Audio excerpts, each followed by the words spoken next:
Pessoal, nesse vídeo a gente vai discutir um pouco sobre aritmética de ponto flutuante. Então, basicamente, a gente vai estudar a representação de um número em uma máquina binária, né? Como que se dá, e a gente vai definir o que significa arredondar e truncar um número real que está na sua forma de ponto flutuante. Bom, essas notas elas foram baseadas aqui nesse livro cujo título é Análise Numérica, o livro do Richard Burden, Douglas Faires e Annette Burden, tá bom? Depois eu vou incluir aqui nas notas de aula as páginas das quais eu retirei toda essa informação. Bom, então para começar aqui a discussão, né, quando a gente está estudando matemática utilizando só papel e lápis, né, para a gente é muito natural esse tipo de informação aqui, né, que raiz de 2 ao quadrado é 2. Isso para a gente é super natural. Só que a gente precisa lembrar, né, que raiz de 2 é um número irracional.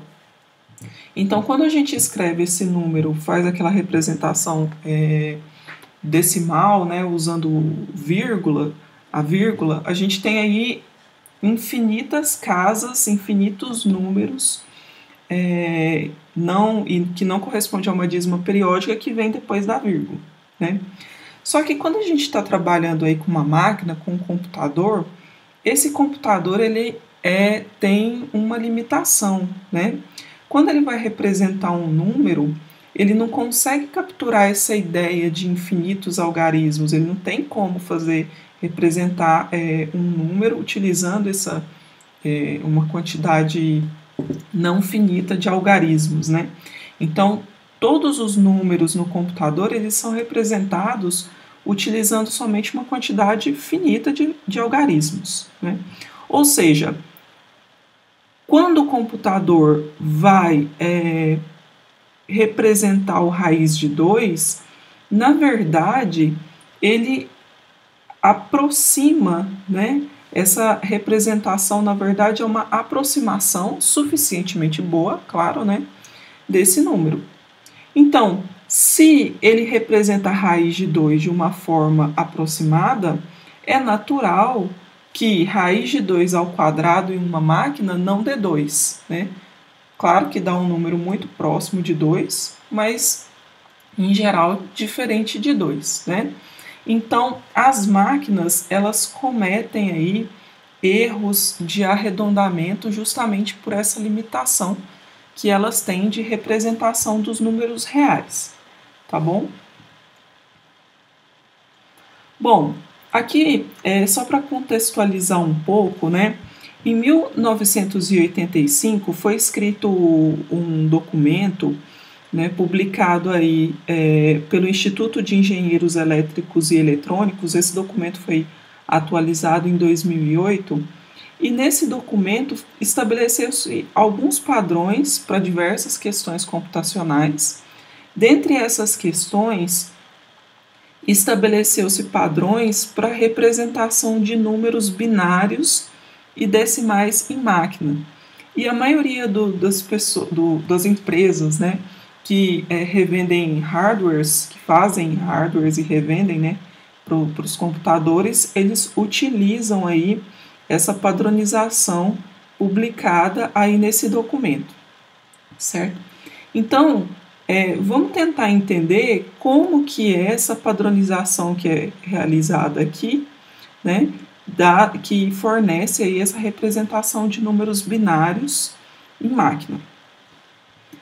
Bom, então, basicamente é o seguinte: quando a gente vai representar um número real numa máquina, utiliza-se 64 dígitos binários, ou 64 bits. Quando a gente fala 64 bits, esses bits correspondem aos dígitos binários, tá bom? Desses 64, a representação se dá da seguinte maneira: o primeiro bit, ou o primeiro dígito, que é indicado por S aí, ele vai indicar o sinal do número real, tá bom? Então, se o S for 0, esse número vai ser um número positivo. Se esse S for 1, o número vai ser um número negativo, tá? Então, o primeiro bit é destinado para o sinal. Os outros 11 bits seguintes, né, ao primeiro, eles vão representar um expoente. Daqui a pouco eu vou discutir, vou mostrar a formulinha que a gente usa para encontrar aí um número que está na base binária para a base 10, na base decimal aqui, na linguagem de máquina, né, binária, para transformar ele em base decimal, e aí vocês vão entender melhor essa questão do expoente, né? Então, esses 11 bits seguintes, eles vão representar o expoente, que vai ser denotado aqui por C e vai ser chamado de característica, certo?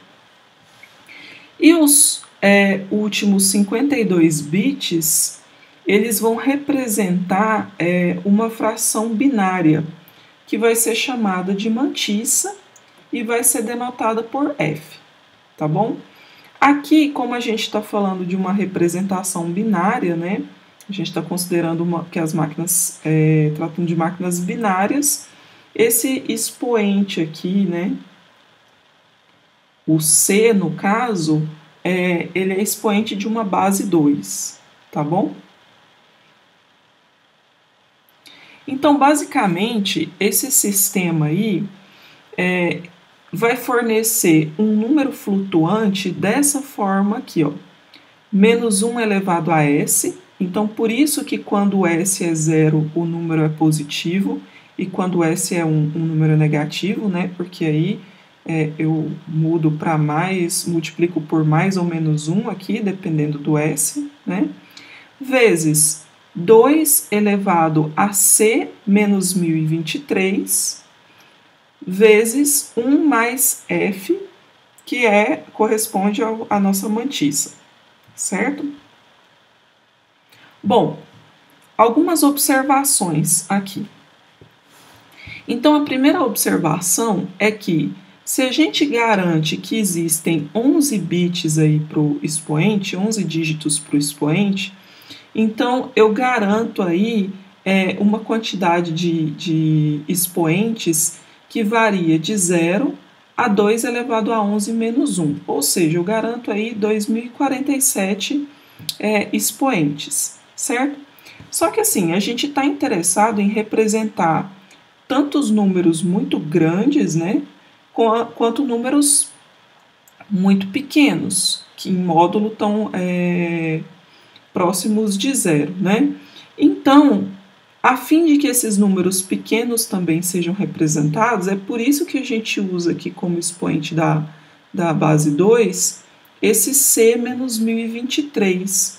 E aí a gente considera esse C aqui, ó, variando de 0 até 2047. Quando esse C é 0, o que a gente vai ter aqui? A gente vai ter 2 elevado a menos 1023, certo? Ou seja, 1 dividido por 2 a 1023, né? Isso vai fazer com que esse número aqui fique bem próximo de 0, né? Quando a gente quer representar números grandes, né? Então a gente vai aumentando o expoente aqui, né? E o máximo, quando C é 2047, o que acontece é que eu vou chegar aqui a 1024, com esse C menos 1023, né? Então, para que a gente possa representar tanto os números pequenos quanto números grandes, por isso que a gente coloca esse expoente aqui do 2 como C menos 1023, tá bom? Ok. Outra coisa que a gente coloca aqui uma outra observação. O menor número positivo que a gente pode representar, então se ele é positivo, o S tem que ser 0, né? Se é o menor positivo, o C vai ser 1 e o F vai ser 0. No caso em que o C é 0, então eu estou representando o 0, né? E aqui eu estou falando de número positivo. No caso em que o S é 0, o C é 0 e o F é 0, aí eu estou representando o número 0. Então, o menor número positivo é dado para S igual a 0, C igual a 1 e F igual a 0, tá bom? Ok, esse menor número positivo, então, vai equivaler a esse número aqui, certo? Que dá aproximadamente esse número aqui. Então, esse é o menor número positivo que eu consigo representar em um computador binário, tá? Bom, por outro lado, né, eu também tenho aí o maior número real que eu consigo representar. Então, o maior número, né, vai ser positivo, então o S vai ser 0, né? O C vai ser 2046 e o F vai ser 1 menos 2 elevado a menos 52. Lembra que a gente tem 52 dígitos para poder representar a mantissa, né? Que é justamente aqui o nosso F, né? Que corresponde também à parte fracionária aí do número. Então, se é uma parte fracionária e eu tenho 52 dígitos para representar a mantissa, então o maior número que eu posso ter aqui é pegando 1 e tirando aí essa quantidade bem pequena, 2 elevado a menos 56. Bom, isso vai equivaler, né, a esse número aqui, tá? Que dá aproximadamente esse número, certo? Então, fiquem com isso na cabeça, ó. Esse é o menor número que eu posso representar na máquina e esse é o maior número que eu posso representar. Bom, tendo isso em mente, a gente tem as definições de underflow e overflow, né? O que é isso? Se eu tenho uma máquina que opera num sistema binário, aqueles números que em módulo, né, quando eu faço cálculos nessa máquina, que em módulo ocorrem com um valor menor do que esse número aqui, que era o menor que a máquina poderia representar, então isso resulta em um underflow. E, em geral, quando isso acontece, quando eu alcanço aí um underflow, então esse número aí ele é igualado a 0, tá? Por outro lado, se eu estou fazendo um cálculo aí, e aí aparece um número que é maior do que esse, né? E esse aqui é o maior número que a máquina pode representar, então a gente tem aí caracterizado um overflow, certo? E em geral, quando a gente tem um overflow, os cálculos param. Isso faz a máquina parar, tá? Bom, então tem um exercício aqui para vocês pensarem, para vocês refletirem. Então eu tenho aqui, olha, um número de máquina. Então o primeiro dígito corresponde ao sinal, os 11 dígitos seguintes, né, ao expoente, e os 52 dígitos seguintes correspondem aí à mantissa, né? Então, utilizando essa ideia, eu quero saber, então são duas perguntas. A primeira pergunta: qual número decimal esse número de máquina representa? Então, eu quero que vocês, basicamente, utilizando aqui essa expressão, tá? Me dizer qual número, quando a gente pensa no sistema decimal, é representado aqui na máquina por esse número, tá bom? Uma observação é que eu não estou dizendo, não é uma transformação que nem o vídeo anterior, da base 2 para a base 10. Eu estou perguntando qual número se na máquina binária aparece esse número, qual é o número que ela está representando aí no sistema decimal. Então, eu vou ter que usar, na verdade, essa expressão, porque é ela que fornece aí o que a gente chama de ponto flutuante, que é a representação de um número real em uma máquina, tá bom? E a letra B pergunta o seguinte: esse número que foi encontrado aí no item A, ele é o único número decimal representado por esse número de máquina? Ou será que esse número de máquina pode representar outros números reais? Então fica aí essa pergunta para pensar, tá?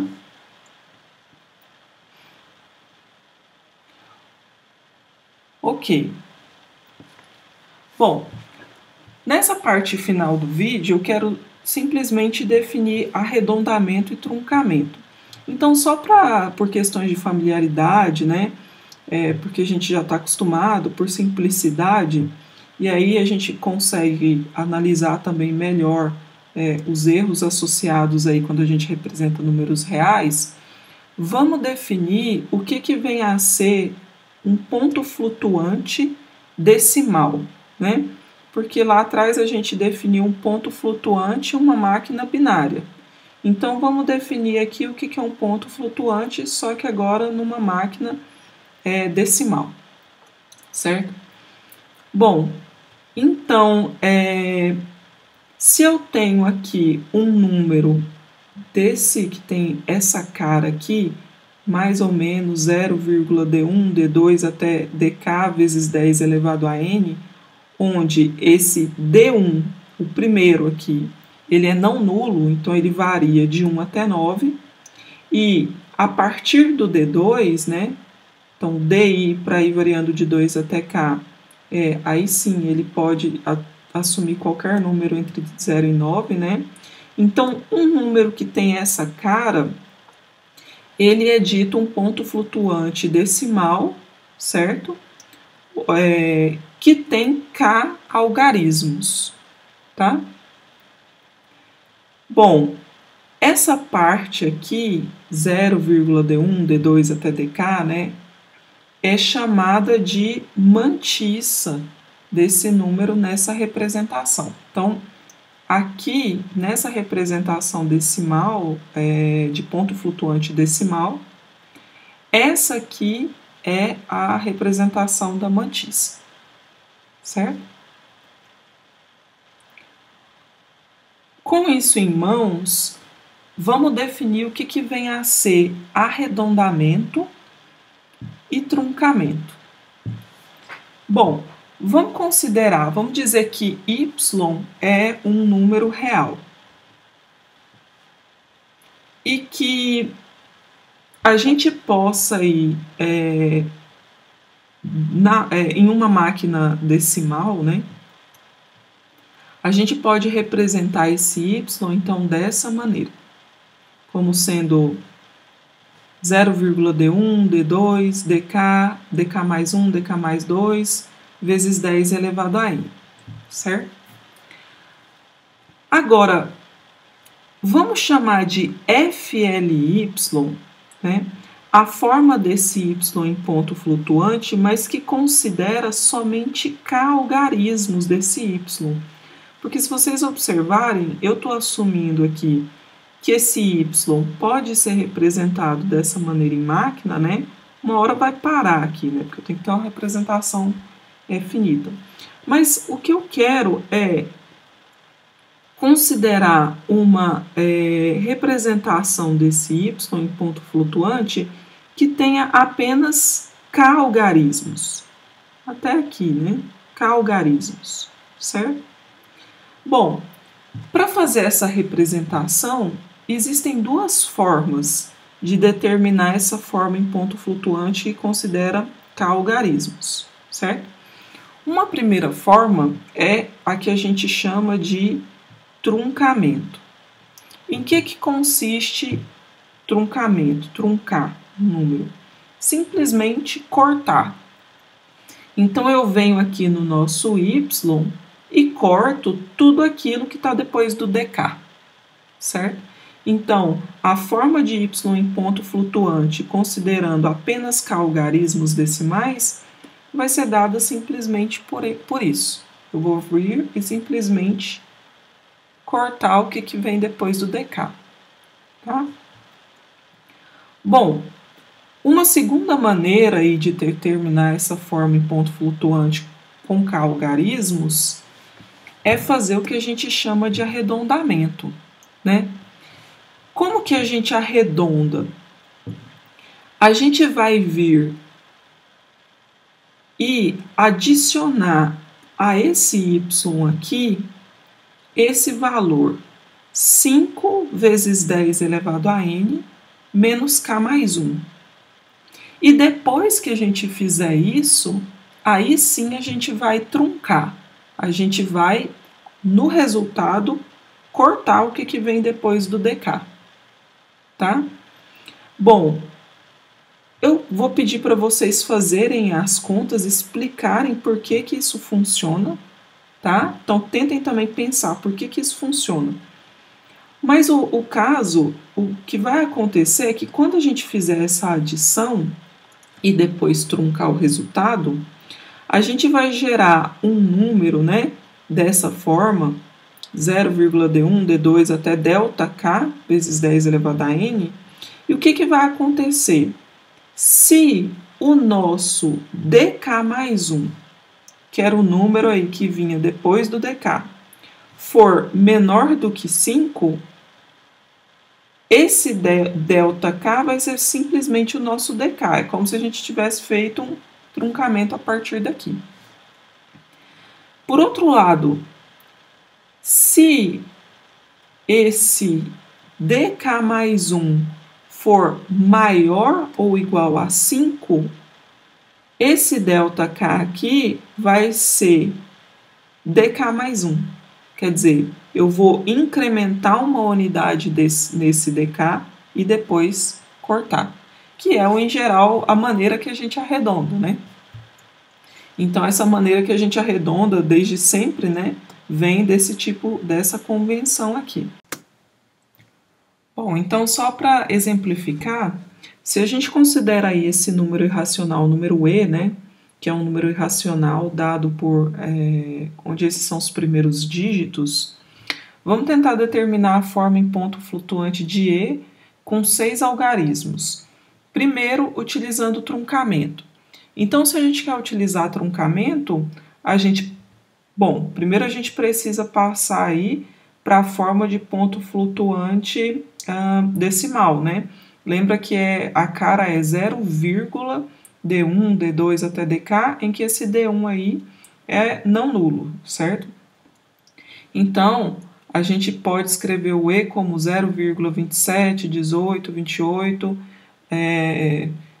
e assim sucessivamente, né? Um número irracional, isso aqui é infinito, vezes 10 elevado a 1. Né? Então, estou só tomando cuidado de colocar aqui a parte inteira como sendo zero e que depois da vírgula o primeiro decimal aqui seja diferente de zero, certo? Bom, como a gente quer truncar e quer ter 6 casas, então basicamente a gente conta aqui 6 dígitos e trunca, corta o restante. Então, essa aqui é a forma em ponto flutuante onde a gente faz o truncamento. Né? Bom, e no caso do arredondamento? Se a gente quer utilizar aí 6 algarismos, a gente precisa olhar para o 7º algarismo e ver se esse 7º algarismo é maior ou igual a 5 ou se é menor que 5, certo? O 7º algarismo aqui no caso vai ser o número 1, né? Vai ser o número 1. Então, como é o número 1 menor do que 5, nesse caso, o arredondamento vai coincidir com o truncamento, certo? Bom, se eu quisesse aqui em outro exercício utilizar 5 algarismos, né? Representar aí e em ponto flutuante decimal, né? Com 5 algarismos, E então, eu precisaria, se eu fosse usar arredondamento, olhar para o sexto algarismo aí. O sexto algarismo, no caso aqui, é o 8, que é maior que 5, né? Então, como isso é maior do que 5, o que a gente precisa fazer é adicionar uma unidade aqui no anterior, né? No nosso D5. Então, se a gente fosse utilizar 6 algarismos, ou 5 algarismos, perdão, o ponto flutuante E, por arredondamento, seria dado por 0,27182 mais, então teria que somar 1 aqui nesse último algarismo, né? Então ficaria aqui no final das contas 0,27183 vezes 10, certo?